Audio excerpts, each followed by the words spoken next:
Assalamualaikum warahmatullahi wabarakatuh. Berjumpa lagi dengan saya, Pak Handoko, di dalam kanal YouTube ini. Bagi teman-teman yang baru pertama kali berkunjung di kanal YouTube ini, maka saya sarankan untuk klik tombol subscribe dan nyalakan lonceng notifikasinya ya, agar kalian tidak ketinggalan berbagai macam update video pembelajaran sosiologi dan pembahasan soal-soal sosiologi.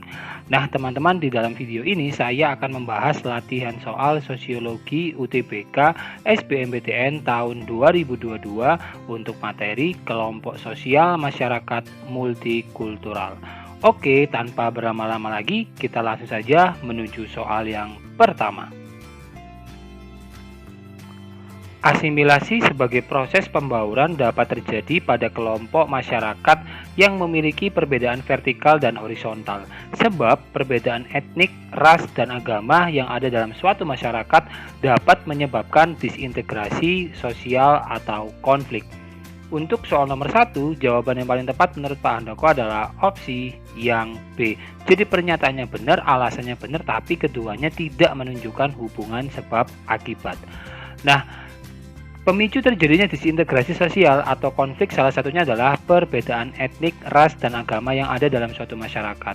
Hal ini tidak ada kaitannya dengan proses asimilasi, karena asimilasi adalah proses peleburan dua atau lebih kebudayaan yang berbeda menjadi satu kebudayaan tunggal yang dirasakan sebagai kebudayaan milik bersama. Proses asimilasi mengarah pada hilangnya perbedaan sehingga meminimalisir konflik. Jadi jawaban yang tepat adalah opsi yang B. Kita lanjut ke soal nomor 2. Keberagaman kelompok etnis dalam suatu masyarakat tidak selamanya bersifat permanen dan dapat memudar karena 1. Interaksi sosial, 2. Globalisasi, 3. Asimilasi, 4. Amalgamasi. Untuk soal nomor 2, jawaban yang paling tepat menurut Pak Handoko adalah opsi yang D. Jadi hanya opsi yang keempat aja ya yang benar ya. Jadi amalgamasi adalah meleburnya dua kelompok budaya menjadi satu dan melahirkan kelompok budaya baru. Proses amalgamasi mempertegas hilangnya perbedaan yang ada. Jadi jawaban yang tepat adalah opsi yang D. Kita lanjut ke soal nomor 3. Munculnya seorang pemimpin dalam kerumunan memungkinkan terbentuknya suatu sistem pembagian kerja serta sistem pelapisan sosial. Sebab tradisi dan kebudayaan yang spesifik merupakan produk dari suatu kerumunan. Untuk soal nomor 3, jawaban yang paling tepat menurut Pak Handoko adalah opsi yang E. Jadi pernyataannya salah, alasannya juga salah gitu ya. Nah, kenapa pernyataannya salah? Karena munculnya pimpinan dalam kerumunan tidak akan memungkinkan terbentuknya suatu sistem pembagian kerja serta sistem pelapisan sosial. Sedangkan alasannya kenapa salah? Karena sebuah kerumunan tidak dapat memproduksi atau membentuk suatu tradisi dan kebudayaan yang spesifik. Jadi jawaban yang tepat adalah opsi yang E. Kita lanjut ke soal nomor 4. Di dalam satu masyarakat ada kebudayaan material dan kebudayaan immaterial. Termasuk kebudayaan material antara lain 1. Kesenian, 2. Bangunan candi, 3. Etika pergaulan, 4. Alat komunikasi. Untuk soal nomor 4, jawaban yang paling tepat menurut Pak Handoko adalah opsi yang C. Jadi opsi yang 2 dan keempat itu yang benar gitu ya. Nah, kebudayaan materi adalah kebudayaan yang berwujud nyata, dapat disentuh dan keberadaannya dapat digunakan langsung untuk masyarakat. Pada soal ini yang termasuk dalam kebudayaan material adalah candi dan alat komunikasi. Candi digunakan untuk cara yang keagamaan, sedangkan alat komunikasi berfungsi untuk berinteraksi dengan masyarakat sekitar seperti halnya kentongan. Jadi jawaban yang tepat adalah opsi yang C. Kita lanjut ke soal nomor 5. Keanekaragaman kuliner di Indonesia menunjukkan adanya kemajemukan A. Geografis, B. Pangan, C. Budaya, D. Ekonomi, atau E. Sosial. Untuk soal nomor 5, jawaban yang paling tepat menurut Pak Handoko adalah opsi yang C. Jadi keanekaragaman kuliner di Indonesia menunjukkan adanya kemajemukan dalam bidang budaya. Masyarakat yang satu memiliki kebudayaan yang berbeda dengan masyarakat yang lainnya, baik dalam hal bahasa, kesenian, adat istiadat, mata pencaharian, kepercayaan, maupun makanan khas yang dapat menjadi ciri khas masing-masing. Jadi jawaban yang tepat adalah opsi yang C. Kita lanjut ke soal nomor 6. Gejala sosial di bawah ini dapat mendorong terciptanya kehidupan multikultural. 1. Menerima kehadiran orang lain yang berbeda kultur. 2. Menganggap orang lain yang berbeda memiliki kesederajatan yang di masyarakat.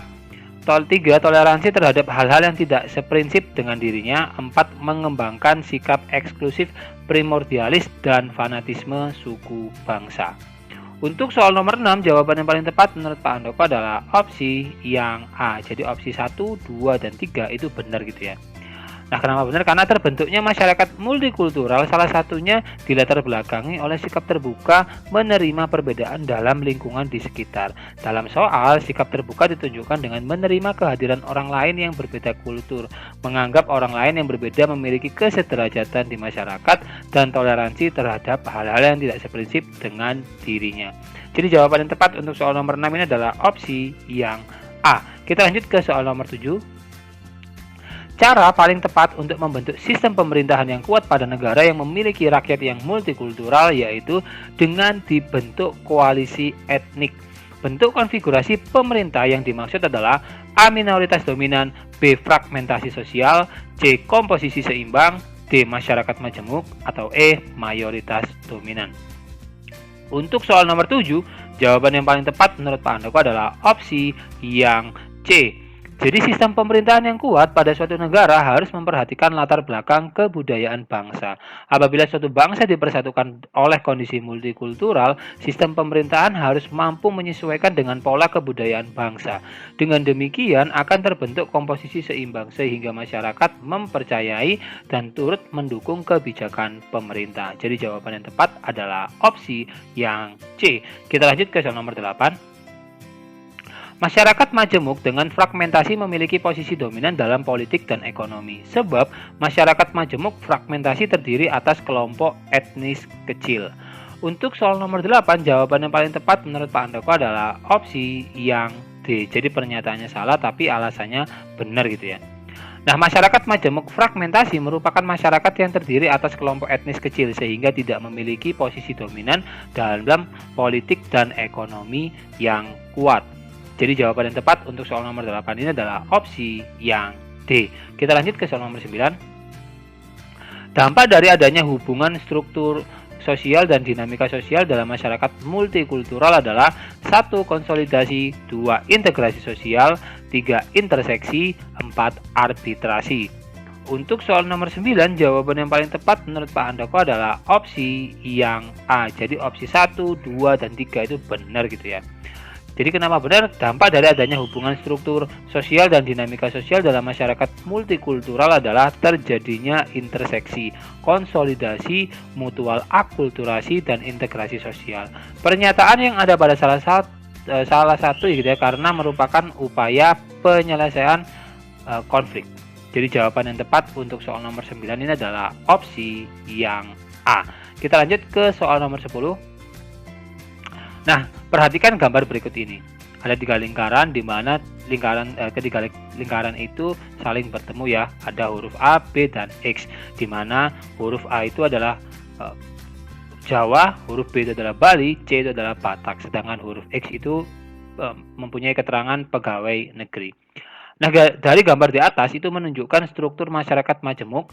A. Konsolidasi antar etnis dan pekerjaan, B. Interseksi antar etnis dan pekerjaan, C. Konsolidasi antar etnis dan penghasilan, D. Interseksi antar etnis dan tempat tinggal, E. Konsolidasi antar etnis dan tempat tinggal. Untuk soal nomor 10, jawaban yang paling tepat menurut Pak Handoko adalah opsi yang B. Jadi interseksi merupakan suatu titik potong atau pertemuan keanggotaan kelompok sosial dari berbagai jenis unsur, meliputi agama, suku, jenis kelamin, dan kelas sosial. Biasanya interseksi digambarkan 2 lingkaran atau lebih yang saling menyatu atau terkesan menumpuk di sebagian lingkaran. Sedangkan konsolidasi adalah proses penguatan keanggotaan individu atau kelompok.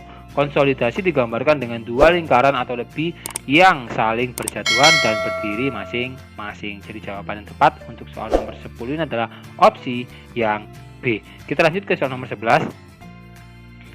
Kelompok primer dan kelompok sekunder merupakan jenis kelompok sosial yang salah satu di antaranya didasarkan pada jumlah anggota. Sebab jumlah anggota menentukan intensitas hubungan anggota kelompok.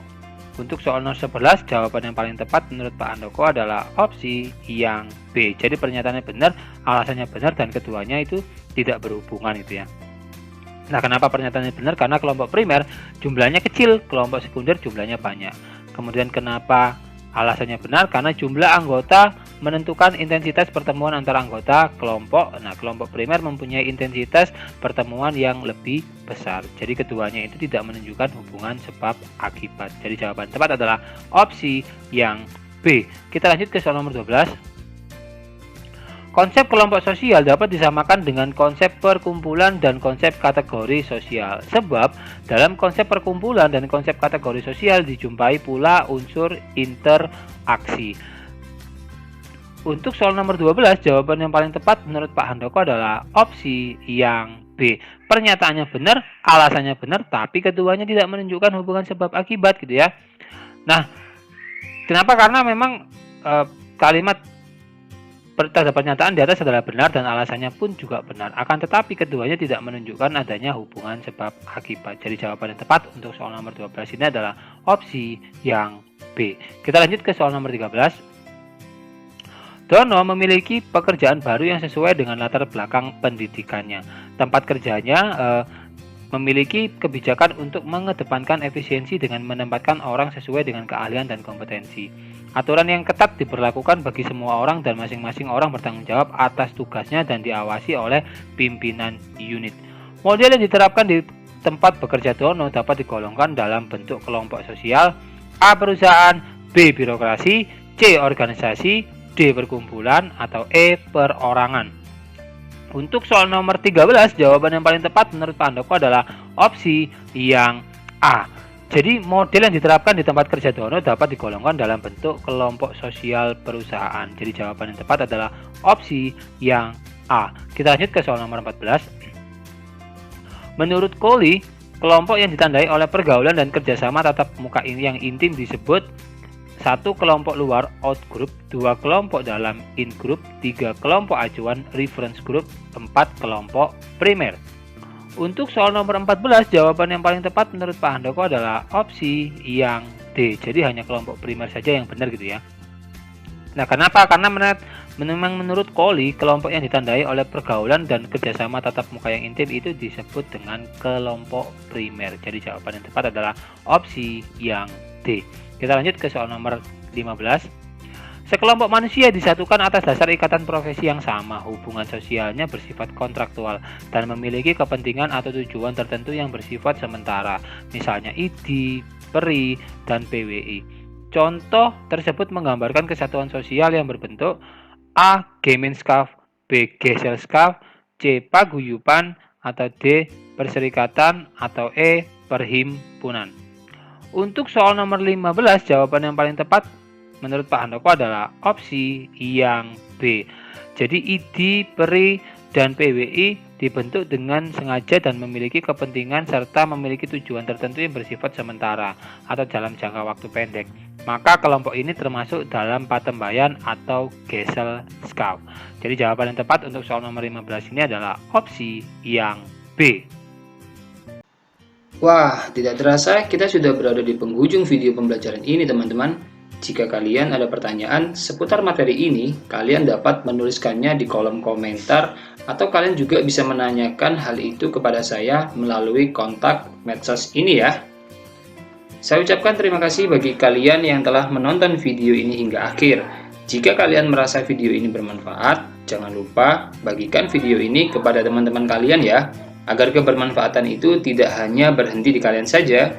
Dan juga jangan lupa untuk klik subscribe dan like video ini. Akhir kata, Assalamualaikum warahmatullahi wabarakatuh. Salam Historia.